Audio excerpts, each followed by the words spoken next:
નમસ્કાર, હું છું પ્રેરણા. આપ જોઈ રહ્યા છો ઇન્ડિયા ન્યૂઝ ગુજરાતના મહત્વના સમાચારની શરૂઆત કરીએ તો ભરૂચના જાડેશ્વર વિસ્તારમાંથી 2 દિવસથી ગુમ થયેલા ધોરણ 8ના વિદ્યાર્થીનો મૃતદેહ નર્મદા નદીમાંથી મળી આવતા ખળભળાટ મચી ગયો છે. કાનવ ધીરેન શાહ નામનો 14 વર્ષીય બાળક ઘરેથી નીકળ્યા બાદ ગુમ થયો હતો. કાનવ શાહની શોધખોળ માટે ફાયર વિભાગ દ્વારા છેલ્લા 2 દિવસથી નર્મદા નદીમાં સર્ચ ઓપરેશન હાથ ધરવામાં આવ્યું હતું.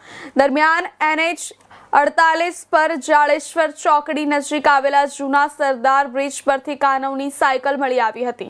ત્યારબાદ નદીમાં સર્ચ ઓપરેશન વધુ તેજ કરવામાં આવ્યું હતું. આખરે નર્મદા નદીમાંથી કાનવનો મૃતદેહ મળી આવ્યો હતો. મૃતદેહને પોસ્ટમોર્ટમ માટે સિવિલ હોસ્પિટલ ખસેડવામાં આવ્યો છે.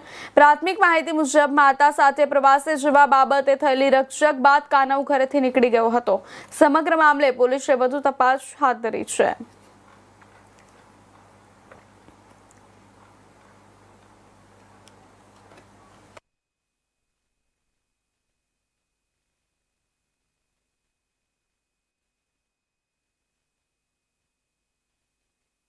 તારીખ 24ના રોજ રાત્રે 10 વાગ્યાની આસપાસ એક બાળક ઘરેથી નીકળી ગયા હોવાનો મેસેજ અમને મળ્યો હતો.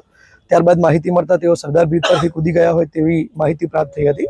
અમારી ટીમ તાત્કાલિક ઘટના સ્થળે પહોંચી નદીમાં શોધખોળ ચાલુ કરી હતી. ત્યારે આજે તારીખ 26 12:30ની આસપાસ અમને નર્મદા નદીમાંથી તેઓની ડેડ બોડી મળેલ છે.